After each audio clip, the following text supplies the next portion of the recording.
the first thing you need to know is that sometimes the smallest act of kindness can change everything. Joseph Williams learned this the hard way when 5 gleaming Maybachs appeared outside his crumbling apartment building at dawn. But what happened next shocked everyone, including Joseph himself.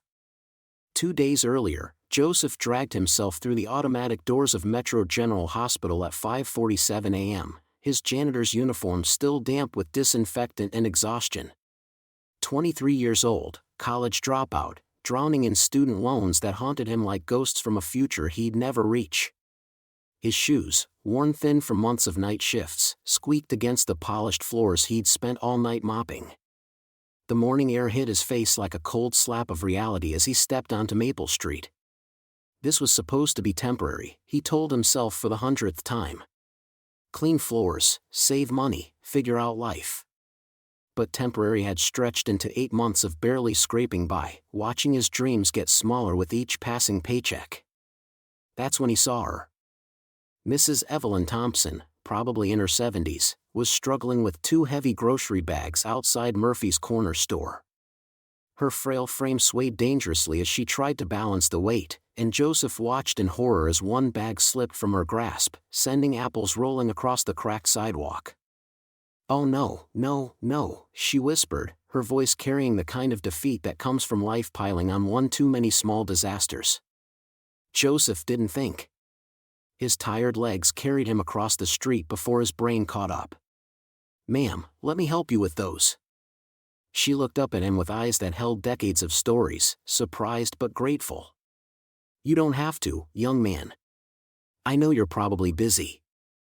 "I got time," Joseph said, already gathering the scattered apples. Little did he know that this simple decision would change everything about his life. As he helped her reorganize the groceries, Joseph noticed her hands shaking slightly. "Where do you live, ma'am? I can walk you home if you'd like." "Just a few blocks down on Elm Street," she said, studying his face with an intensity that made him slightly uncomfortable. "But I couldn't ask you to do that." "You're not asking. I'm offering." They walked in comfortable silence for the first block, but Joseph couldn't shake the feeling that she was more than she appeared. Her clothes were modest, almost worn, but something in her posture suggested a different story. She carried herself with a dignity that seemed at odds with the humble grocery bags and the neighborhood they were walking through. "What's your name, son?" she asked as they turned onto Elm Street. "Joseph Williams, ma'am." "Joseph," she repeated, like she was tasting the name. "That's a good, strong name. Biblical." They stopped in front of a small house that had seen better decades. The paint was peeling, the porch sagged slightly, but the garden was meticulously maintained. Someone with skilled hands and infinite patience had coaxed life from what should have been barren soil. "This is me," Mrs. Thompson said, then paused. "Would you like to come in for a moment? I could make some coffee. It's the least I can do." Joseph should have said no. He had a second job interview at noon, and he desperately needed sleep. But something in her voice, a loneliness that matched his own, made him nod. Her living room was a time capsule of memories. Every surface held photographs, certificates, and mementos that spoke of a life fully lived. But what caught Joseph's attention was a large framed photograph on the mantelpiece showing Mrs. Thompson, decades younger, standing beside a group of people in expensive suits outside what looked like a corporate building. "Is that you?" he asked, pointing to the photo. Mrs. Thompson's expression shifted, becoming wistful and sad at the same time. "A lifetime ago," she said quietly.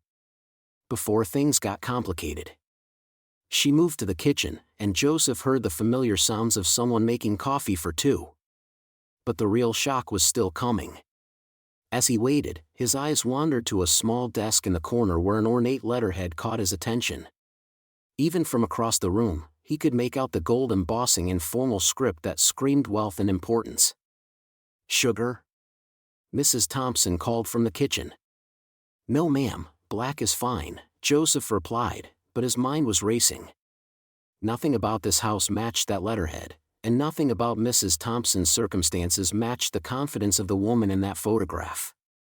When she returned with 2 steaming mugs, Joseph accepted his gratefully. Mrs. Thompson, can I ask you something? Of course, dear. Are you okay? I mean, do you have family? Someone who checks on you? Her smile faltered for just a moment. Family is complicated, Joseph. Sometimes the people who should care the most are the ones who disappoint you the deepest. The weight in her voice told him there was a story there, probably a painful one. Joseph found himself leaning forward, genuinely concerned for this woman he'd known for less than an hour. If you ever need anything, he said impulsively, like help with groceries or just someone to talk to, I live about 6 blocks from here. I work nights, so I'm usually free during the day. Mrs. Thompson set down her mug and looked at him with an expression he couldn't quite read. Gratitude mixed with something else, something that looked almost like hope. You're very kind, Joseph Williams. Very kind indeed. As he prepared to leave, she walked him to the door but paused with her hand on the doorknob. Joseph, can I ask you something personal? Sure. What do you want most in life? The question caught him off guard. I guess I just want to matter, you know?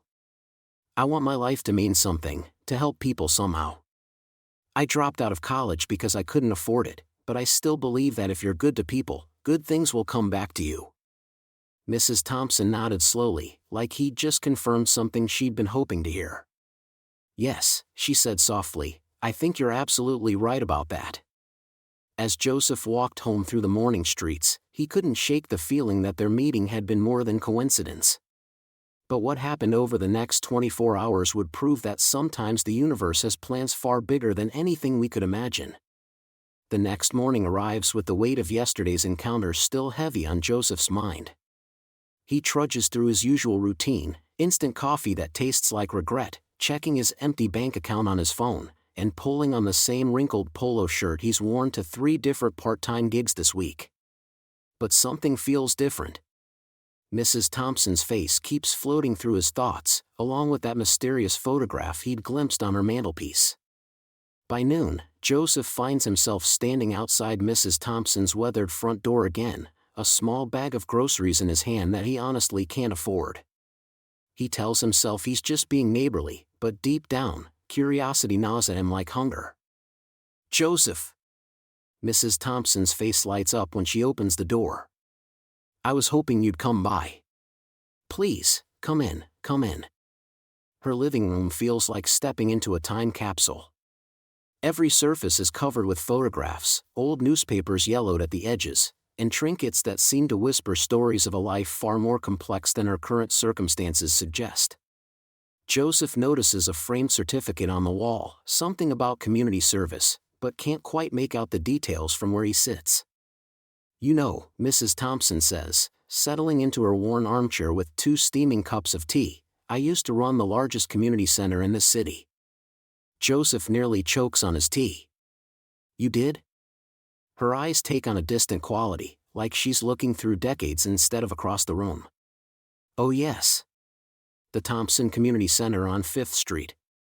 We fed hundreds of families every week, provided job training, helped folks get back on their feet. She pauses, her weathered hands trembling slightly around her cup. I organized charity drives that raised millions of dollars for families just like yours, Joseph. The weight of this revelation hits Joseph like a physical blow. Here he is, struggling to make ends meet, sitting across from someone who once commanded resources he could only dream of. What happened? Mrs. Thompson's smile turns melancholy. Life happened, dear. Family disputes. People who thought they knew better than an old woman about how to run things.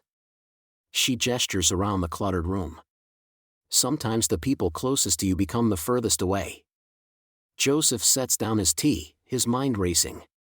The expensive-looking family in that photograph on her mantel suddenly makes more sense. Your family. My late husband built an empire, Joseph. Construction, real estate, investments. When he passed, I wanted to use our wealth to help people. My stepchildren. She trails off, shaking her head.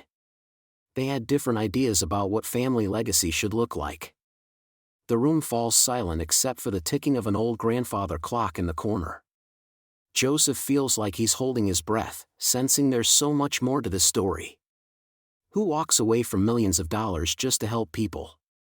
And how does someone who once wielded such influence end up living in a neighborhood where gunshots replace lullabies?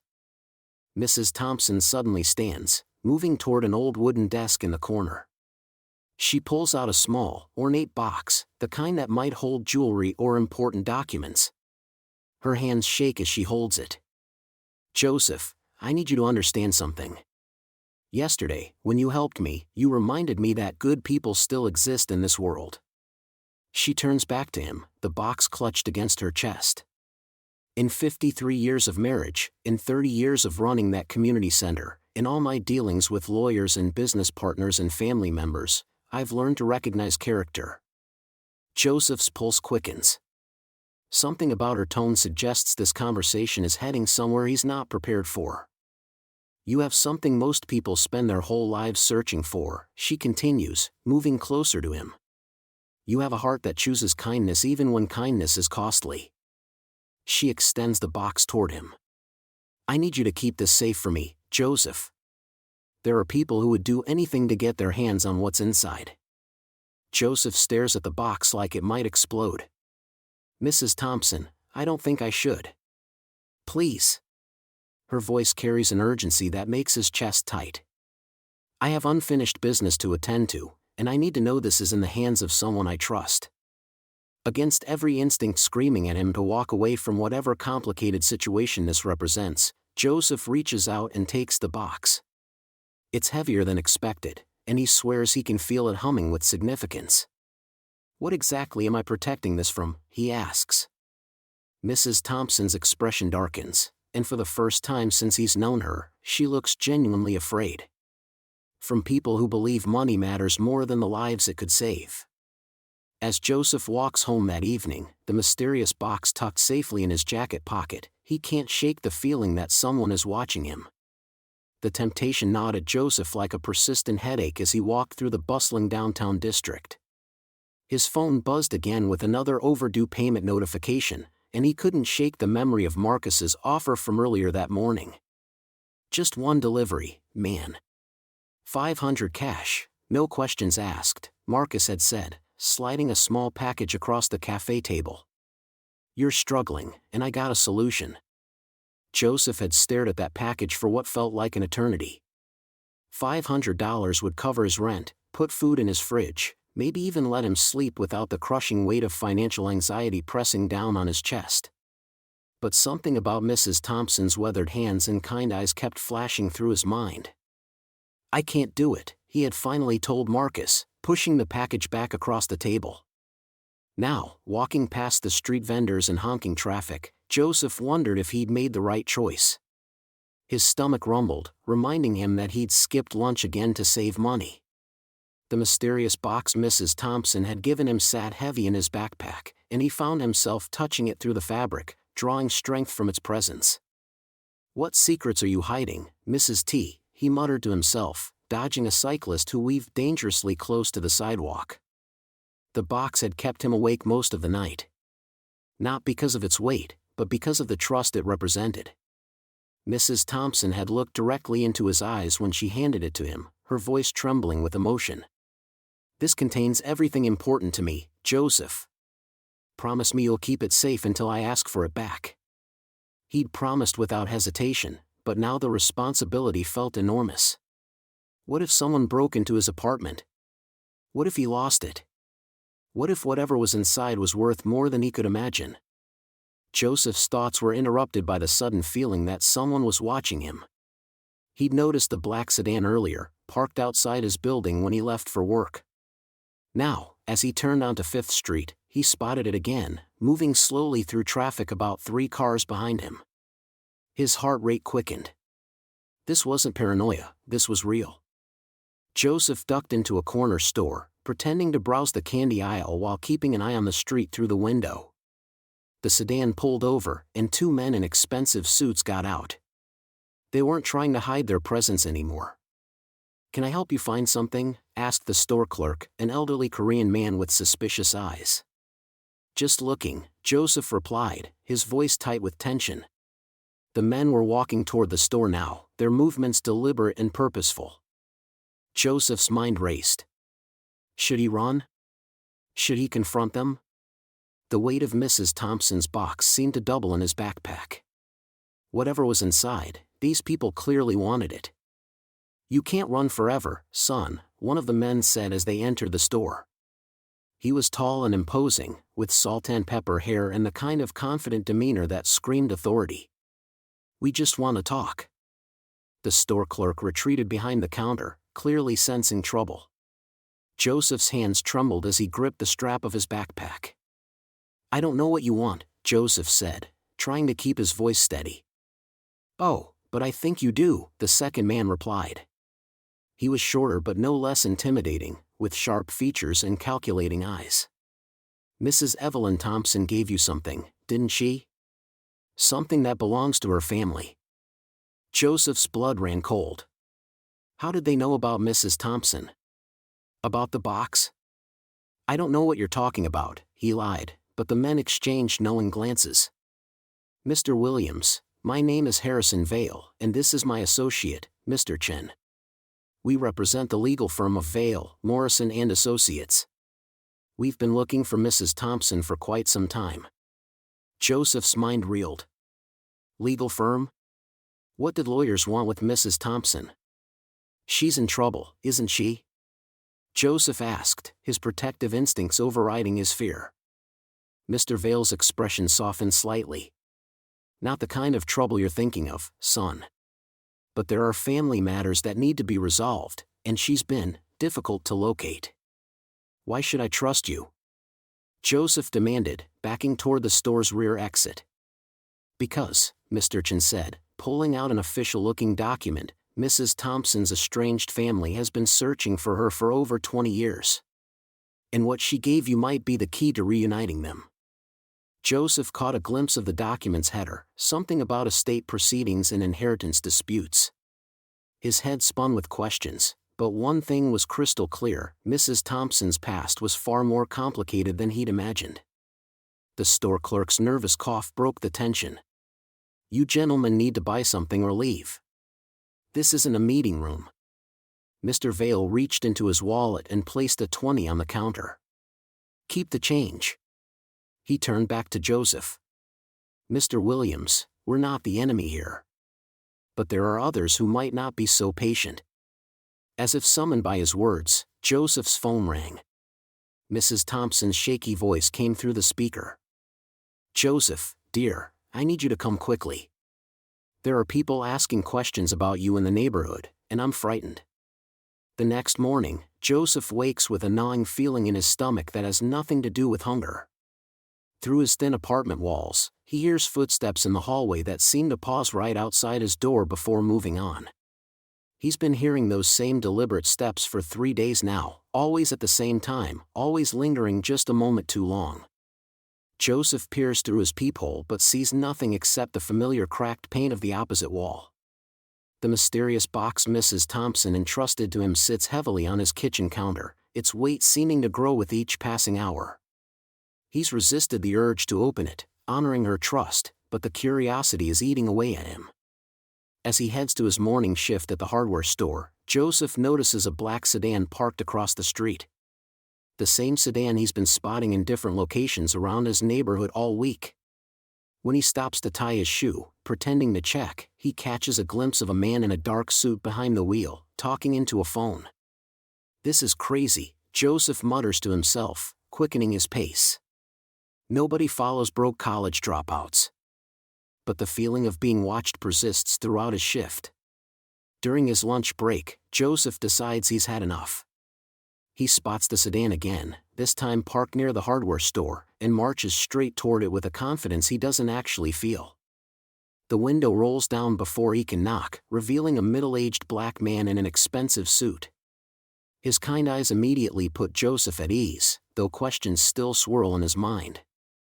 Joseph Williams, the man asks with a warm smile. Depends who's asking, Joseph replies, crossing his arms defensively. My name is Marcus Henderson. I'm an attorney with Henderson, Bradley and Associates. He extends a business card through the window. We represent the Thompson family estate. Joseph's heart skips. Mrs. Thompson? Is she okay? What happened? Mrs. Thompson is fine, Marcus assures him quickly. But we need to talk. There are some things about Mrs. Evelyn Thompson that you don't know, and frankly, some things about you that have caught our attention. The lawyer steps out of the car, and Joseph notices how his suit probably costs more than Joseph makes in 6 months. Yet Marcus treats him with genuine respect, not the condescension Joseph has grown accustomed to from people in expensive clothes. What kind of things? Joseph asks wearily. Marcus glances around the busy street. Not here. Can we go somewhere more private? There's a coffee shop on 5th Street. My treat. 20 minutes later, Joseph finds himself sitting across from Marcus in a quiet corner booth, nursing a coffee that costs more than his usual lunch. Marcus spreads several documents on the table, but keeps them turned away from Joseph's view. Joseph, what do you know about Mrs. Thompson's family? Marcus begins. Not much. She mentioned she had children who moved away. There are some old photos in her house. Joseph pauses, remembering. She seemed sad when she talked about them. Marcus nods gravely. Mrs. Evelyn Thompson is the matriarch of one of the most prominent families in the state. Her late husband built a business empire worth hundreds of millions. When he passed 15 years ago, there was a family dispute over his will and Mrs. Thompson's role in the company. Joseph's coffee cup freezes halfway to his lips. Wait, what? Her children felt she was too emotional, too giving with the family money. They wanted her to step back from all decision-making. When she refused to stop her charitable work in poor communities, they cut her off financially and socially. She's been living on a small trust fund ever since, too proud to ask for help. The revelation hits Joseph like a physical blow. The woman he's been worrying about, bringing groceries to, checking on because he thought she was alone and forgotten, is actually from one of the richest families in the state. But why are you telling me this? Joseph asks, his voice barely above a whisper. Marcus leans forward intently. Because 3 weeks ago, Mrs. Thompson updated her will. She's named you as the primary beneficiary of her personal estate, separate from the family business holdings. The words don't register immediately. Joseph blinks, certain he misheard. I'm sorry, what did you just say? Furthermore, Marcus continues, your actions toward Mrs. Thompson have done something remarkable. Her children have been watching, through private investigators we hired to ensure her safety. They've seen how you've cared for their mother with no expectation of reward. It's opened their eyes to what they've lost. Joseph's hands are shaking now. The coffee shop seems to spin around him as the implications crash over him in waves. Marcus reaches across the table and places a steady hand on Joseph's arm. Joseph, Mrs. Thompson's family wants to meet you. They want to thank you properly. And they want to reconcile with their mother. But before Joseph can respond, his phone buzzes with an urgent text that makes his blood run cold. It's from Mrs. Thompson. Joseph, please come quickly. Something's wrong. I need that box back. The solicitors sit across from Joseph in his cramped apartment, their expensive suits looking out of place against his worn furniture. The older lawyer, Mr. Harrison, adjusts his glasses and opens a leather briefcase that seems to contain Joseph's entire future. Mr. Williams, Harrison begins, his voice carrying the weight of decades in corporate law. What we're about to tell you will change everything you thought you knew about Mrs. Thompson. Joseph's hands tremble slightly as he grips the mysterious box she had entrusted to him just days earlier. Evelyn Thompson isn't just a lonely elderly woman living in subsidized housing, the younger lawyer, Ms. Chen, explains. She's the estranged matriarch of the Thompson industrial empire. Her late husband built a manufacturing dynasty worth over $2 billion, but when he died 15 years ago, family disputes tore everything apart. Joseph's mouth falls open. 2 billion? The number doesn't even feel real when he says it. Harrison nods gravely. Mrs. Thompson walked away from it all rather than fight her stepchildren in court. She's been living in exile, essentially, while her husband's legacy crumbled under poor management. The family business has been hemorrhaging money for years. But what does this have to do with me? Joseph asks, though something deep in his gut already knows his life is about to change forever. Ms. Chen leans forward. Mrs. Thompson called us 3 days ago. She told us about a young man who helped her when she was vulnerable, who visited her when she was lonely, who asked for nothing in return. She said you restored her faith in people. The box in Joseph's hands suddenly feels heavier. She wants to reconcile with her family, Harrison continues, but only if they agree to her terms. She's using her majority share in the company trust to force a family meeting. And she's insisted that you be present as her guest. Outside, Joseph hears the rumble of multiple engines. He moves to his window and nearly falls backward at what he sees. 5 pristine white Maybach sedans are lined up on a street like something out of a movie. Neighbors are gathering on their stoops, phones out, recording the spectacle. Those are Mrs. Thompson's stepchildren and grandchildren, Ms. Chen explains with a slight smile. She thought you might appreciate the gesture. She remembers you mentioning how you used to dream of luxury cars when you were studying business. Joseph's eyes fill with tears. In all his struggles, through every night of cleaning offices and wondering if he'd made the right choice dropping out of college, he never imagined kindness could lead to this moment. The front door opens, and Mrs. Thompson walks in, but she looks completely different. Gone is the frail woman in worn clothes. She's wearing an elegant navy dress, her silver hair professionally styled, her posture confident and regal.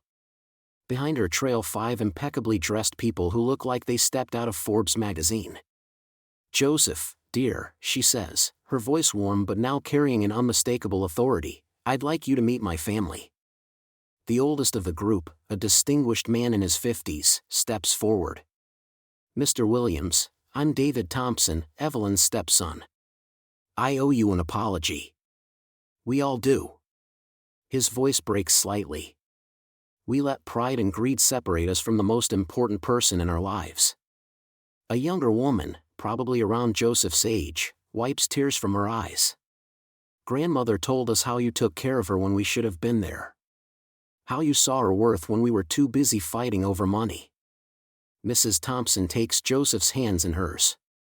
You saved more than just an old lady who tripped, Joseph. You saved a family. You reminded me that there are still good people in this world, people worth fighting for. David steps forward again, pulling out an envelope.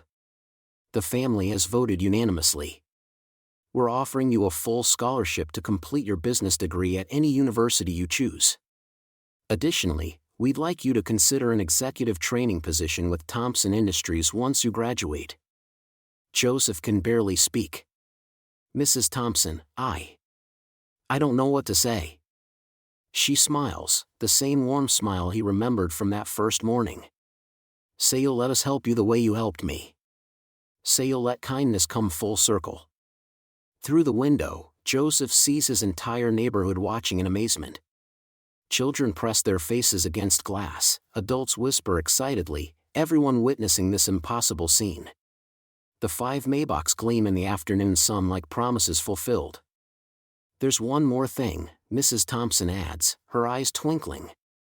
The box I gave you contains the original incorporation papers for Thompson Industries.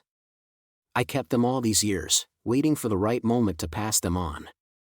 I want you to have them as a reminder that every empire starts with someone who cares about others.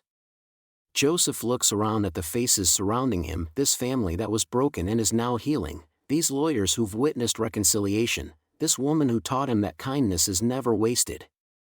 6 months ago, he was a college dropout working nights and wondering if he'd ever amount to anything. Today, he's holding the keys to a future he never dared imagine. I accept, he whispers, then louder, I accept everything. As the Thompson family embraces him one by one, Joseph realizes the most profound truth of his life: when you lift others up, the universe has a way of lifting you higher than you ever thought possible.